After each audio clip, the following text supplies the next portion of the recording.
सभी दोस्तों नमस्कार, कैसे हो आप। चाणक्य की नीति यूट्यूब चैनल पर आप सभी का स्वागत है। तो आइए दोस्तों, हम नेक्स्ट सेट के क्वेश्चन देखते हैं जो सभी एग्जाम के लिए काफ़ी हेल्पफुल है। तो आज का सेट नंबर 76, इसका फर्स्ट प्रश्न दिया गया है, बुल्स एवं बियर्स का संबंध बताना किससे है। ये एक वाक्यांश है, बुल्स एवं बियर्स, ठीक है ना, वाक्यांश है ये। इसका संबंध पूछा किससे, स्टॉक एक्सचेंज से, ठीक है, काफ़ी मोस्ट इंपॉर्टेंट वाक्यांश है। नेक्स्ट है, एक विशेष दिन पर लोकसभा में अधिकतम 20 प्रश्न पूछे जाते हैं, तो वो विशेष दिन कौन सा होता है। तो सभी साथी कमेंट सेक्शन में बताएंगे विशेष दिन कौन सा होता है जिसमें लोकसभा में अधिकतम 20 क्वेश्चन किए जाते हैं। तो नेक्स्ट प्रश्न है, सांसद के जो वेतन का निर्णय है वो कौन करता है, संसद, ठीक है ना। संसद होता है जो सदस्य चुन के आएंगे संसद में, तो संसद ही उसके सदस्यों का वेतन का निर्णय करेगा। तो नेक्स्ट आता है, सेंटीग्रेड का अधिकतम तापमान बताना कितना होता है। सेंटीग्रेड का अधिकतम तापमान 100 डिग्री सेल्सियस, तो 100 डिग्री सेल्सियस होता है। विटामिन एच का रासायनिक नाम बताओ, बायोटिन, तो विटामिन एच का रासायनिक नाम क्या है, बायोटिन। नेक्स्ट प्रश्न है, जो अमीर खुसरो है वो किसके शिष्य थे। अमीर खुसरो थे शेख निजामुद्दीन औलिया के शिष्य। भारत पर अरबों ने आक्रमण किया था पहला 1712 में। 1712 में सबसे पहला आक्रमण अरबों के द्वारा किया गया। नेक्स्ट प्रश्न में बताया गया है, फोर्ट विलियम कॉलेज की स्थापना किसने की है। लॉर्ड वेल्जली ने कलकत्ता में, तो लॉर्ड वेल्जली ने कलकत्ता के अंदर की है फोर्ट विलियम कॉलेज की स्थापना। देश में श्वेत क्रांति लाने का श्रेय किसको जाता है, डॉक्टर वर्गीज कुरियन को जाता है श्वेत क्रांति लाने का श्रेय। तो नेक्स्ट प्रश्न है, मानव निर्मित दान बताना। भाई पहली मानव निर्मित दान कौन सी है, ट्रीटकेम, ठीक है ना, ट्रीटकेम ये एक दान है जो मानव के द्वारा सबसे पहले बनाई गई। क्रायोजेनिक ईंधन का इस्तेमाल किस में किया जाता है, स्पेस शटल में, तो स्पेस शटल के अंदर क्रायोजेनिक ईंधन का इस्तेमाल किया जाता है। भारत में सबसे अधिक क्षेत्र में कौन सी मिट्टी पाई जाती है, तो भारत में सबसे ज़्यादा कौन सी मिट्टी पाई जाती है, जलोढ़ मिट्टी पाई जाती है। अच्छा प्रश्न है, कोचीन का जुड़वा नगर बताना कौन सा है, एर्नाकुलम। एर्नाकुलम कहलाता है कोचीन का जुड़वा नगर, ठीक है। कर्क रेखा उड़ीसा राज्य को नहीं छूती है, यानी उड़ीसा राज्य को नहीं गुजरती कर्क रेखा। 1 रुपये के नोट को छोड़कर जो अन्य सभी नोट हैं उन पर किसके हस्ताक्षर होते हैं, भारत के रिजर्व बैंक के, ठीक है ना, तो भारत के रिजर्व बैंक के हस्ताक्षर होते हैं।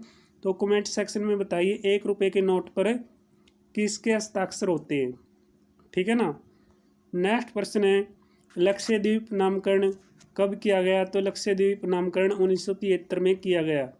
सिक्किम की प्रमुख जनजातियाँ लेप्चा बोटिया, 2 जनजातियाँ हैं, लेप्चा एवं बोटिया सिक्किम की प्रमुख जातियाँ हैं। नेक्स्ट प्रश्न है, तो नेक्स्ट सेट है जो 77 सेट, तो 77 सेट का फर्स्ट प्रश्न है, राज्य में शीतकालीन वर्षा का कारण बताना क्या रहता है, भूमध्य सागर की ओर आने वाला चक्रवात। तो राज्य में शीतकालीन वर्षा का मुख्य कारण है चक्रवात जो भूमध्य सागर की ओर से आता है। नेक्स्ट है, पारसनाथ की पहाड़ी तो किसका हिस्सा है, पठार का हिस्सा है। संयुक्त राष्ट्र संघ का प्रधान कार्यालय, सॉरी दोस्तों, प्रधान कार्यालय पूछा इसने, संयुक्त राष्ट्र संघ का प्रधान कार्यालय कहाँ पर है, न्यूयॉर्क के अंदर। तो योग सूत्र किसकी रचना है, पतंजलि, ठीक है, पतंजलि की ये रचना है योग सूत्र। बिल्कुल सिंपल प्रश्न है। पुलिट्जर पुरस्कार कोलकाता के प्रकाशक जोसेफ पुलिट्जर को दिया गया है, ठीक है ना, किसको दिया जाता है ये पुलिट्जर पुरस्कार, कोलकाता के प्रकाशक जो स्वर्गीय जोसेफ पुलिट्जर है उसकी स्मृति में दिया जाता है। उल्टा फहराया हुआ झंडा किसका प्रतीक होता है, असीम संकट का। ओलंपिक गीत की रचना किसने की, ग्रीस के स्पाइस्टोस ने, ठीक है ना, पूरा नाम क्या है, स्पाइस्टोस समारास। तो स्पाइस्टोस समारास ने ओलंपिक गीत की रचना की है, ये ग्रीस के थे। नेक्स्ट प्रश्न है, सबसे पहले अंतरिक्ष में भेजा जाने वाला प्राणी कौन सा है, कुत्ता। कुत्ता सबसे पहले अंतरिक्ष में भेजा गया। अशुद्ध रक्त कहाँ पर बहता है, शिराओं में। तो अशुद्ध रक्त है जो शिराओं में बहता है। यूरिया खाद से पौधे का संबंध बताना भाई, नाइट्रोजन तत्व, ठीक है ना। यूरिया खाद से पौधे को क्या मिलता है, नाइट्रोजन तत्व मिलता है। तो plaster of Paris, plaster of Paris का संबंध है कैल्शियम सल्फेट से। कृत्रिम किडनी के आविष्कारक कौन है, विलियम गोल्फ। तो कृत्रिम किडनी है जो उसके आविष्कारक यानी कृत्रिम किडनी की खोज किसने की, विलियम गोल्फ ने। प्रथम वित्त आयोग के अध्यक्ष बताना, K C. Niyogi. Most important person है। पहले वित्त आयोग के अध्यक्ष का नाम पूछा है, के.सी. नियोगी। विवेकानंद रोग कहाँ पर है, तमिलनाडु राज्य के अंदर। मुगल शासक अकबर ने तीर्थ यात्रा कर समाप्त कर दिया, ठीक है ना। तो सबसे पहले तीर्थ कर समाप्त किसने किया, तो तीर्थ यात्रा कर अकबर ने समाप्त किया था। प्राचीन ब्राह्मण ग्रंथ बताना, तो सबसे पहले प्राचीन ब्राह्मण ग्रंथ रहेगा शतपथ ब्राह्मण। शतपथ ब्राह्मण प्राचीन ब्राह्मण ग्रंथ है। गिरवन कहाँ पर है, गुजरात में, शेरों के लिए प्रसिद्ध है, ठीक है। नेक्स्ट सेट है ठेंतर सेट।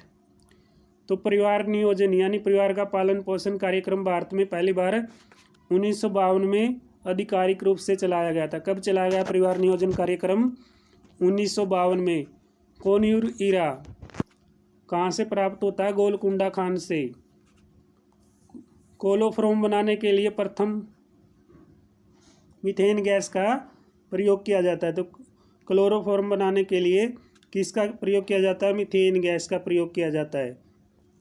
19वीं शताब्दी में भारत के प्रथम अकाल आयोग के अध्यक्ष बताना कौन थे, सर जॉर्ज कैंपेबेल, ठीक है। सर जॉर्ज कैंपेबेल थे अध्यक्ष पहले अकाल आयोग के 19वीं शताब्दी में। तो बेलो लोदी यानी बेलोत लोदी का मकबरा का सिकंदर लोदी ने 1418 में बनवाया, ठीक है। 1418 में सिकंदर लोदी के द्वारा बेलो लोदी का मकबरा बनवाया गया। कहाँ पर बनवाया गया, कमेंट सेक्शन में बताना, ठीक है ना। क्योंकि ये सभी क्वेश्चन लगभग पूछे गए हैं तो ये इंपॉर्टेंट पॉइंट है, तो इनको आप अच्छी तरीके से प्रैक्टिस करें और कमेंट सेक्शन में बताएंगे तो आपकी तैयारी अच्छी होगी, ठीक है ना। इसलिए मैं ये प्रश्न आपसे पूछता हूँ। तो नेक्स्ट है बलबन का पूरा नाम बताओ भाई। बलबन का पुराना नाम क्या, सॉरी दोस्तों, पूरा नाम है गयासुद्दीन तुर्क बलबन, जिसने लोहा रक्त की नीति चलाई। दिल्ली सल्तनत का पहला शासक इल्तुतमिश, ठीक है ना, रजिया सुल्तान के पिताजी, जिसने दिल्ली को अपनी राजधानी बनाया। मोहम्मद गोरी का शव गजनी ने दफनाया था, ठीक है। तो मोहम्मद गजनी ने भारत पर कितने हमले बोले, कितने आक्रमण किए, 17 बार भारत पर क्या किया, आक्रमण किया था मोहम्मद गजनवी ने। तो वर्धन वंश का पहला शक्तिशाली राजा बताओ कौन, प्रभाकर वर्धन, ठीक है। हर्षवर्धन और राज्यवर्धन इसके पुत्र थे, राजश्री इसकी पुत्री थी, ठीक है। खारवेल शासनकाल की जानकारी हाथी गुफा शिलालेख से मिलती है। जब लोलक की लंबाई 4 गुना बढ़ाई जाती है तो इसका आवर्तकाल कितना बढ़ जाता है, 2 गुना हो जाता है।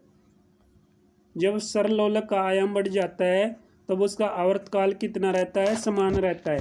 तो क्रिकेट पिच की लंबाई बताओ कितनी होती है, 20.12 मीटर, ठीक है ना। 20.12 मीटर क्रिकेट पिच की लंबाई होती है। स्पोर्ट्स से संबंधित कई बार क्वेश्चन पूछा जाता है। तो आप बताना क्रिकेट में कुल कितने खिलाड़ी होते हैं, तो खिलाड़ियों की संख्या क्रिकेट में कितनी होती है जो खेलते हैं, ठीक है ना। बिल्कुल सिंपल प्रश्न पूछा है, खिलाड़ियों की संख्या क्रिकेट में कितनी होती है, प्लेन 11 में कितने खिलाड़ी खेलते हैं। नेक्स्ट है सेट नंबर 89। तो गोलक की जो गतिज ऊर्जा है वो मध्य बिंदु पर न्यूनतम होती है, ठीक है, यानी बीच की रहती है, किस पर, मध्य बिंदु पर, ठीक है ना। मध्य बिंदु पर यानी बीच के बिंदु पर न्यूनतम होती है गोलक की गतिज ऊर्जा। इंदिरा प्रियदर्शनी स्टेडियम कहाँ पर है, विशाखापट्टनम के अंदर। नेक्स्ट है जो दधिच ग्राम अभयारण्य वो भारत के कौन से राज्य में है, तो दधिच ग्राम अभयारण्य कहाँ पर है, भारत के जम्मू कश्मीर में। तो विषुवत पर वार्षिक औसतम तापमान बताना कितना रहता है, 26 डिग्री सेल्सियस। तो 26 डिग्री सेल्सियस रहता है विषुवत पर वार्षिक औसतम तापमान। नेक्स्ट प्रश्न है, उष्ण कटिबंधीय चीर हरित वन उन प्रदेशों में मिलते हैं जहाँ पर क्या है 200 सेंटीमीटर या इससे अधिक क्या हो जाती है, वर्षा हो जाती है। तो चीर हरित वन पाए जाते हैं उन प्रदेशों में। अंडमान और निकोबार द्वीप समूह का उच्च न्यायालय कहाँ पर है, कोलकाता के अंदर। ठीक है, कोलकाता के अंदर उच्च न्यायालय इनका अंडमान और निकोबार द्वीप समूह का।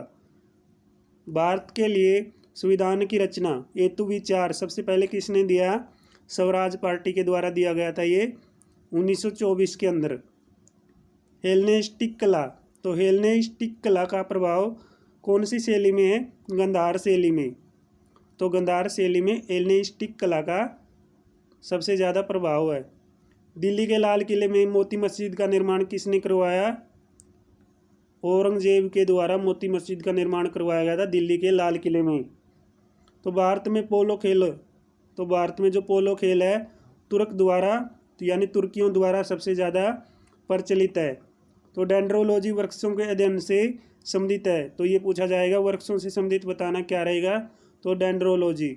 भारतीय स्वतंत्रता प्राप्ति के समय भारतीय राष्ट्रीय कांग्रेस के अध्यक्ष, जब भारत आज़ाद हुआ उस समय भारतीय कांग्रेस के अध्यक्ष कौन थे, जेवी कृपलानी। तो जेवी कृपलानी मोस्ट इम्पोर्टेंट पर्सन है। तो नेक्स्ट सेट है जो आज का अंतिम सेट नंबर 80। भारतीय राष्ट्रीय कांग्रेस के पहले मुस्लिम अध्यक्ष पूछा इसने, कई बार क्वेश्चन रिपीट हो चुका है, बदरुद्दीन तैयब जी। तो बदरुद्दीन तैयब जी पहले मुस्लिम अध्यक्ष थे और जो स्वतंत्रता प्राप्ति के समय पहले अध्यक्ष जेपी कृपलानी। ठीक है, ये 1887 में मुस्लिम अध्यक्ष बने हैं बदरुद्दीन तैयब। नेक्स्ट है, सहारा और कालाहारी मरुस्थल अफ्रीका में है। ठीक है, तो सहारा कहाँ पर है, अफ्रीका के अंदर, और कालाहारी भी अफ्रीका में। कोरबा रासायनिक खाद, तो कोरबा रासायनिक खाद उद्योग कहाँ पर है, छत्तीसगढ़ में। ठीक है ना, छत्तीसगढ़ के लिए प्रसिद्ध है ये कोरबा रासायनिक खाद। मिट्टी की जो अम्लता है उसको घटाने और अक्षारिता को बढ़ाने के लिए किसका प्रयोग किया जाता है, जिप्सम का प्रयोग किया जाता है, यानी सीमेंट का प्रयोग किया जाता है, जिप्सम सीमेंट में मिलाया जाता है। तो विश्व का सबसे बड़ा नदी द्वीप, तो विश्व का सबसे बड़ा जो नदी द्वीप है माजुली ब्रह्मपुत्र नदी पर असम में अवस्थित है। ठीक है, तो सबसे बड़ा नदी द्वीप कहाँ पर है, असम के अंदर। नाम क्या है, माजुली ब्रह्मपुत्र नदी पर है ये। ठीक है, माजुली नाम है। तो पृष्ठ तल की वक्रता बताना किससे मापी जाती है, तो ये मापी जाएगी सेफ्रोमीटर से। कपूर को उद्रोपातन विधि द्वारा शुद्ध किया जाता है, तो उद्रोपातन विधि के द्वारा किसको शुद्ध किया जाता है, कपूर को। नेक्स्ट प्रश्न है, कैलोरोमाइसिटिन क्या है, एक एंटीबायोटिक यानी एंटीबायोटिक है एक क्या, कैलोरोमाइसिटिन। सबसे अधिक आवर्तनीय धातु बताना भाई, सबसे अधिक आवर्तनीय धातु सोना है। ठीक है ना, गोल्ड है सबसे अधिक आवर्तनीय धातु। चिकित्सा शास्त्र के जनक बताओ कौन है, तो चिकित्सा शास्त्र के जनक रहेंगे हिप्पोक्रेट्स मोस्ट इम्पोर्टेंट पर्सन। जीवों पर विकिरण के प्रभाव का अध्ययन किसने किया, तो रेडियोबायोलॉजी। तो रेडियोबायोलॉजी के द्वारा जीवों पर विकिरण के प्रभाव का सबसे पहले अध्ययन किया गया। तो दांतों तथा हड्डियों में पाए जाने वाला तत्व कौन सा है, कैल्शियम, और जो फास्फोरस है वो दांतों और हड्डियों में पाया जाता है। पर्ण हरित में पाया जाने वाला धातु कौन सा है, मैग्नीशियम। तो पर्ण हरित में पाया जाने वाला धातु मैग्नीशियम रहेगा। नेक्स्ट पॉइंट है, पिट्यूटरी ग्रंथि बताओ, तो ग्रंथि का नाम क्या है, पिट्यूटरी ग्रंथि कौन सी है, मस्तिष्क में स्थित है ये। ठीक है, एड्रिनल ग्रंथि आपातकालीन ग्रंथि कहलाती है। लार यानी जो सिलवा होता है वो एंजाइम के पाचन में सहायक होता है। ठीक है ना, लार है जो पाचन में मदद करती है। आज का अंतिम प्रश्न है, तृतीय गठनाटक युद्ध के बाद कौन सी संधि पर हस्ताक्षर हुए, पेरिस संधि पर। ठीक है ना, तो आज के हमने मोस्ट इम्पोर्टेंट जो सेट के क्वेश्चन थे 5 सेट किए हैं। ठीक है ना, 76 से 80 तक।